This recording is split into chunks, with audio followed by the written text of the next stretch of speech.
আপনি হয়তো শুনেছেন টমাস আলভা এডিসনের কথা, কিন্তু তার প্রতিদ্বন্দ্বী যে মানুষটি আধুনিক বৈদ্যুতিক বিশ্ব গড়ে তুলেছিল তার নাম নিকোলা টেসলা। আজ আমরা জানব সেই ভুলে যাওয়া জিনিয়াসের গল্প, যার ধারণা এবং আবিষ্কার আজও আমাদের জীবন পরিবর্তন করে চলেছে। চলুন তাহলে শুরু করা যাক। Let's get started.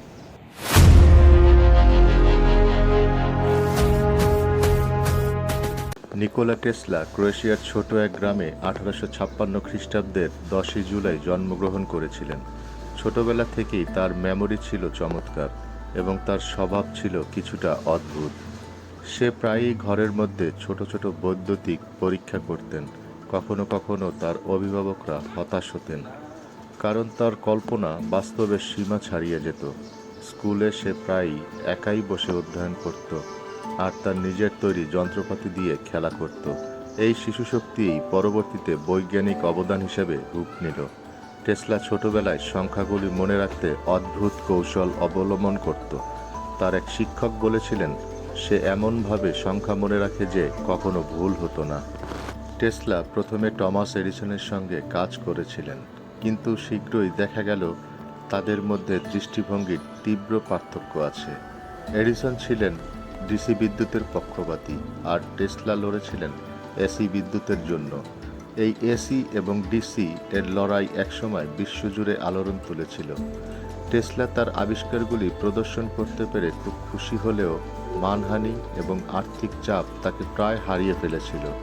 কেউ বলেছিল যে এসি এত শক্তিশালী যে একটি হাত ধরা হলে শরীর জ্বলে যাবে। টেসলা তখন এক ডেমো করে দেখিয়েছিলেন, নিজের শরীর দিয়ে বিদ্যুৎ প্রবাহিত করলেন। যারা দেখেছিলেন সবাই হতবাক হয়ে গিয়েছিলেন। টেসলা তৈরি করেছিলেন এসি মোটর এবং জেনারেটর, যা আধুনিক বৈদ্যুতিক সিস্টেমের ভিত্তি। তিনি কল্পনা করেছিলেন বিশ্বের প্রতিটি কোণে শক্তি পৌঁছাবে। তার জন্য ওয়্যারলেস ইলেকট্রিসিটি এর ধারণা তৈরি করেছিলেন। টেসলা কয়েল তার প্রদর্শনীর জন্য আজও জনপ্রিয়। তার আরও কিছু উদ্ভাবন ছিল, যেমন রিমোট কন্ট্রোল নৌকা, এক্স-রে পরীক্ষা মেশিন এবং অত্যাধুনিক লাইট প্রদর্শন। তিনি বৈজ্ঞানিক ধারণা এবং কল্পনার মিশ্রণে ভবিষ্যতের প্রযুক্তি তৈরি করতেন। টেসলা কখনো কখনো দীর্ঘ সময় ধরে কাজ করতেন।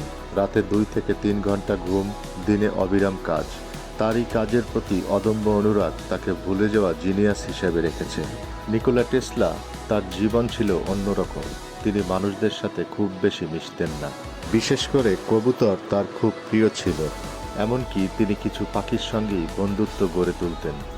তার এক অদ্ভুত অভ্যাস ছিল সংখ্যা এবং অঙ্ক নিয়ে। 3-এর গুণিতক বা 3-এর উপর ভিত্তি করে সব কাজ তিনি করতেন। তিনি এমনভাবে খেতে বসতেন যে প্রতিটি পদক্ষেপেই নির্দিষ্ট নিয়মে হতো। শেষ জীবনে টেসলা নিঃস্ব ও একাকী ছিলেন, কিন্তু তার আবিষ্কার এবং ধারণা আজও আমাদের বৈদ্যুতিক জীবনকে রূপান্তরিত করে চলেছে। নিকোলা টেসলা ভুলে যাওয়া জিনিয়াস হলেও তার প্রভাব আজও অমর। তার জীবন আমাদের শেখায়, কখনো কখনো সবচেয়ে বড় উদ্ভাবকরা সাধারণ মানুষের চোখে থাকে না, কিন্তু তাদের কাজ পৃথিবীকে বদলে দেয়। আমরা তার অনুপ্রেরণা থেকে শিখতে পারি, সৃষ্টিশীল চিন্তাধারা এবং একাগ্রতা মিলিত হলে কিছুই অসম্ভব নয়। পরে তিনি 1943 খ্রিস্টাব্দের 7ই জানুয়ারি 86 বছর বয়সে মার্কিন যুক্তরাষ্ট্রের নিউ ইয়র্ক সিটিতে মৃত্যুবরণ করেন। আপনি কি টেসলার মতো অন্যান্য ভুলে যাওয়া জিনিয়াসদের আরও গল্প জানতে চান? তাহলে ডিউক ইনফোর সাথে থাকুন সব সময়।